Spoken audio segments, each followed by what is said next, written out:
Welcome to Fearless Taekwondo.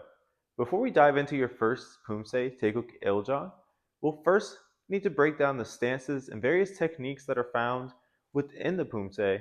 That way, they can become second nature and you can focus on the movement patterns themselves. Over the next few videos, we're going to learn the basic stances that you'll see in this first Taekuk form. We're going to go over the blocks and strikes, various techniques, the Korean terminology, and some commands to go along with it, and some drills to really make sure that these things become second nature. That way, it just becomes a matter of learning the movements and the patterns themselves. Everything we're about to learn is the foundation that you'll need moving forward. Let's dive right in and let's go fearless. Now just know that along with the course, you'll have a document breaking down everything that we're talking about to get you ready for the quiz and ultimately your next belt exam. Now, the first stance you're going to learn is called Naranhi Seogi. Seogi means stance. Naranhi means natural or neutral. And so, in order to get into that stance, we first need to go over the attention stance and some of the commands that go along with it. Before you start any Taekuk form, the first thing that you're going to hear is chariot. That's Korean for attention. And our attention stance will look like this. Our feet together, toes side by side, and hands by our side. Chest up, nice and proud. The next command you'll hear from here is junbi, which means to get into your ready stance or to get ready. Now, our ready stance is naranhi seogi, so let's talk about how to get into it. To get into naranhi seogi, we're going to take our left foot and we're going to turn it all the way to the side at 90 degrees. And from here, you can turn your foot and bring it forward so that the toes are in line. Again, it's to make sure that we have 1 foot distance between our feet. Once you get an idea of what this feels like, you can start to step straight into this when you hear the command junbi. Now, to get into junbi, we first need to bring our hands up and forward. We're going to bring it up just above our solar plexus, right where the sternum starts. You're going to take a deep breath in. You're going to step out with your left foot, very important. And as you come down and settle into your stance, you're going to bring your hands into fists, right in front of your belt. And if you don't have a belt, right in front of your waist. Now, your fists need to be 1 fist width from your belt or from your hip, with 1 fist width in between. This is actually a very, very important thing to get down because this is very common across so many martial arts. This getting into your ready stance. You'll see this in Chinese martial arts, you'll see this in Tai Chi, you'll see this in karate, Taekwondo. You can think of it as getting ready not only physically but mentally as well, which is why the breath is very important. So again, we're from our chariot, we're going to breathe in, filling up our lungs, and as we step out and settle, you're going to bring your hands into a closed fist. Let's go over how to make a proper fist. The easiest way to explain it is that you make a thumbs up, and you take that thumb and you wrap it around the front of your fingers here. That way when you're pointing out, you can see my thumb is tucked just underneath. 2 thumbs up. I call it locking it down and pointing them straight forward. That's how you make a proper fist. Let's talk about why we get into our natural stance, why we breathe in and get ready. So again, we're getting ready spiritually, not just physically. This term in Korean is called danjian. The reason being is that your center of energy is just behind your belt knot, just below the belly button, 2 inches in. It's the idea of qi, energy. It's called qi hai in Chinese. In Japanese, it's called tanden. It's very important. It's actually, in fact, why we wear our belts in the first place. Yes, it's to signify rank, but it's mainly to remind ourselves that this is where our energy comes from, and therefore power. So, if you want to get very technical, again, no matter what martial art you practice, you're going to come in with the breath, and you're getting ready as you exhale. And you're not completely relaxed. There's a reason why you're closing your fists. And you actually want to squeeze those abdomen. Again, in Tai Chi, all the movements you see them do, notice they don't move their upper body. They're actually focused on moving from the hips, from that chi. When it comes to your belt exam, I want you to be able to say these commands and react to them yourself. Now, these things are the things that you'll need to do just before you go into Taekwondo Iljan and any other Pumse. I want to see you start from a natural stance. I don't want you to tell yourself, Chariot. I want to be able to see everything as we talked about before. I want you to be able to say, Jumbi. Again, stepping out with the left foot. And from here, before you start a Pumse, you would say the name of it out loud. Again, very common in all martial arts. Taekuk Iljan. And from there, you would begin. And to begin, the word is Sijet. Another stance that we'll need to know in Taekwondo is called Ap Seogi. So again, Seogi means stance. To get into Ap Seogi, the best thing to do is to always start from our attention stance. And from here, notice my toes are in line, and I'm simply going to bring out my left heel in front of my right foot. And I'm going to do that one more time. So just remember where that left foot is. I'm going to bring my heel right in front of where my left big toe was. So again, if I were to do this from the side, my feet are together in the attention stance. I'll bring my left foot in front of the right, and I'll do it one more time. Now, from here, this is the correct distance that we need, but our back foot needs a little bit of adjustment. So from here, I'm going to take my back foot, I'm going to point it out at least 30 degrees. This right here is Ap Seogi. Our weight distribution is 50-50, so imagine your weight dropping straight down from the center. The next stance we'll need to learn, and the very last one we'll need to know, is called Ap Kubi. This is our forward stance. Now, this one is extremely common in all martial arts, especially karate. To get into Ap Kubi, this is what we need to do. We're going to do the exact same thing we did for Ap Seogi, except we just simply step one more foot out. So again, remember, we did 1, 2, and turn our back foot. But for our forward stance, we're going to take one more step. So instead of 2, it's going to be 3. And now from here, we're going to bend that front leg. Exact same thing with our back foot, at least 30 degrees out, no more than 45. And we should bend that front knee to the point where when we look down, we don't see our toes. Now, this is something you're going to hear throughout your martial arts life. Every instructor says it to every student, is bend that front leg, keep that back leg straight. So just remember that. Bend the front leg, keep the back leg straight. Our weight distribution now is about 60% in the front leg, I would say 70%, and 30% in the back leg, or 40%. And this right here is Ap Kubi. In this video, we're going to go over blocks. So our first block we're going to learn is Are Makki. Makki means block, Are means low. This is the very first block you're going to do in your Pumse, the very first move. And so let's get it down. Now, the best way to start any block and striking technique is again with our fist to the side here. Now, to do a low block, we're going to take our left fist, we're going to bring it right next to the opposite cheek. So I have my left fist over my right cheek. And from here, we're simply going to sweep it low, palm facing out, and at the last minute, we're going to twist it straight down. So again, I bring it across like I'm making my arm a seatbelt. I'm going to bring it straight down, thumb down, palm out, and at the last second, I'm going to twist it down.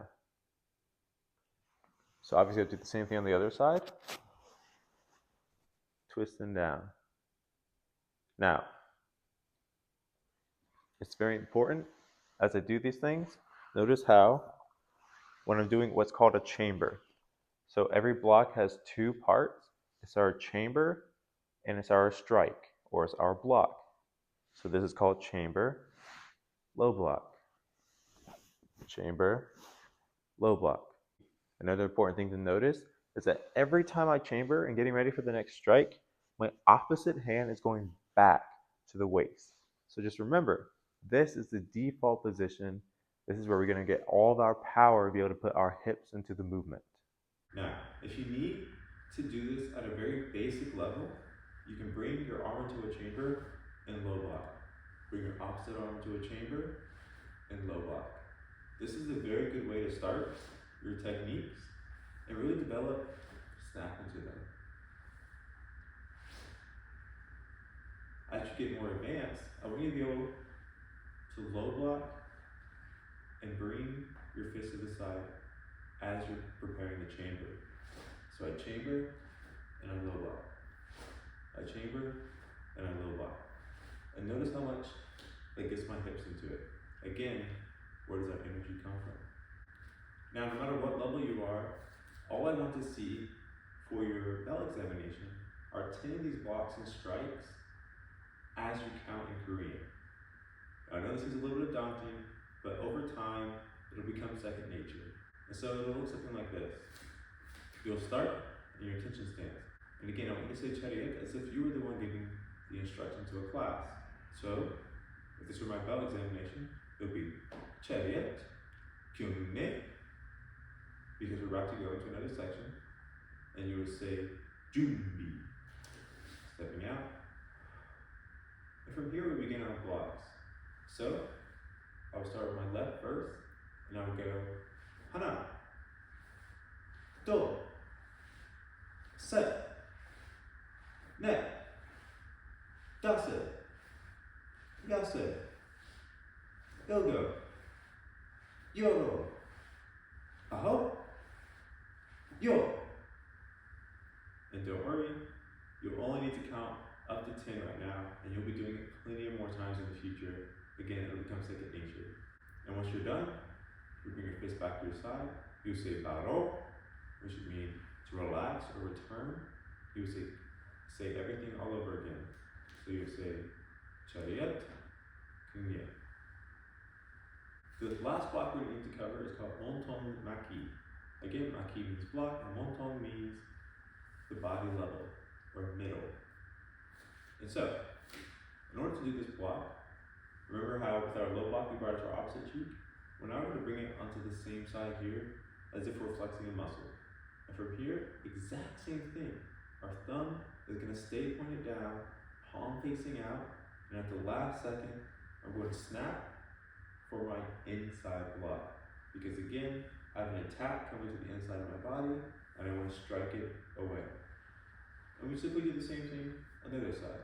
We make a muscle with our palm out, we bring it across our center line of our body, inside block. Again, for your bell examination, you're going to do 10 monton makkis, you're going to do 10 are makkis, and you're going to do 10 jirugis. Now, the only strike you'll need to know to be able to learn to do Gyeojeon is simply baro jirugi. And so to practice this from our natural stance, again, we'll come out as we usually do, and then from here we bring our face to the side. Now, when we do our low block, once you bring it out and low, it needs to come past the center line. So this is too short. It needs to come past the center line of my body. This is very important for any taekwondo form. You're gonna hear me talk about this a lot. Is body alignment and your center line.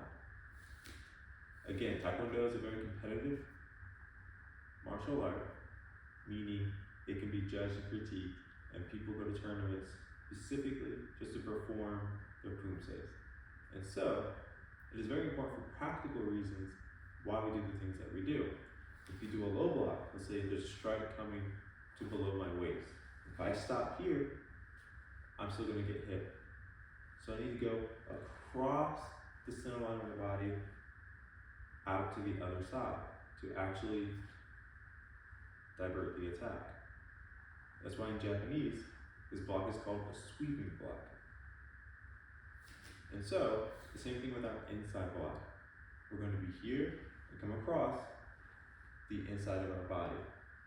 Now, the ending position for these blocks, once you come across the center line, it's going to be one fist width away from the front of my knee or from my body. But it's not going to go past the outside of my leg here. It needs to stop just in front of my knee, just in front of my leg, one fist width away. With a slight bend at the elbow, which I know you can't see with the dobak on, which is Korean for our uniform. But I have a slight bend on my elbow to prevent hyperextension. When it comes to my inside block, my montong, I'm going to come across the center line, but I'm going to finish the exact same way, just before the outside of my body, or the periphery of my body. I can't come past the shoulder, and even better if I can get my fist or wrist in line with the top of my shoulder. So about here. Now, once we learn about all these body positions and body alignments, it's very important that you practice these things in front of a mirror. So even if it means the bathroom mirror, or even if you don't have a mirror, having your phone out and putting it on a selfie mode so that you can see these techniques. It's very important, and I would say where it's the most important are on these punches. And so, remember how to make a punch, thumbs up, lock it down, and bring it here to your side. The reason why it's so important for your punches is because it's very easy to tell if you're off target or not. When someone's watching, you don't even have to be looking straight on to know where's this person punching. Now, again, I like to bring both the technical reasons of why we do something and the practical reasons. And so, the technical area to punch and strike is right here towards the center of the body, right where a dobak, these lapels come together. It should end right about your solar plexus area. Right behind your solar plexus is your diaphragm. So striking someone at the diaphragm will temporarily will bring a shock to their diaphragm. It will make it very hard to breathe. And again, it doesn't matter how much you train your core, your rectus abdominis, your obliques, and all these things. That part has to be kept soft specifically for your diaphragm. And so it's just a matter of anatomy that spot is not going to be hard because it has to allow movement of the rib cage and the sternum, so on and so forth, during expiration and inhalation. So you're going to strike there, cause that spasm in the diaphragm, and cause it not to be able to breathe for a few minutes. Make it very hard to breathe. You're going to be gasping for air. So if I'm looking at myself in the mirror, I want to see that when I punch, is that number one knuckle right here, right above the thumb, if I were to point my number one finger and bring it back in, is that number one knuckle going straight into the center of my body, right at the solar plexus. Again, just underneath the sternum, so the moment it becomes soft, that's where you want to strike. You're going to practice this over and over. So it seems like a lot of information. Okay, but you have to come across the center line. You can't come outside the body line. You have to strike at the center. You can't lock out your elbow, but these things are common across a lot of your techniques. And the more you practice, the more it becomes second nature, and everything else will become easy. And so for your bell examination, I'm going to want you to do 10 of those montong Seogi. I'm going to want you to do 10 of those bado Jireugis. Again, Jireugi means punch. So we're going to practice just 10 of these. And hopefully you'll be able to add a count to it. Hana, do, set, net, dase, yase, ilgo, yoro, aho, yo. If you struggle with any of the numbers or anything I'm saying in the video, again, there's a spreadsheet, there's a paper on it that you can look at and study on your own and be able to see these things written out instead of just relying on memory or just auditory information. But that is all you need to know. 2 blocks and 1 punch and 2 stances to be able to learn the first part of Taekwondo Iljong. We're going to be learning the first 12 moves out of 18. After you do your drills, this is all you need to know to be able to submit a video for your next belt examination.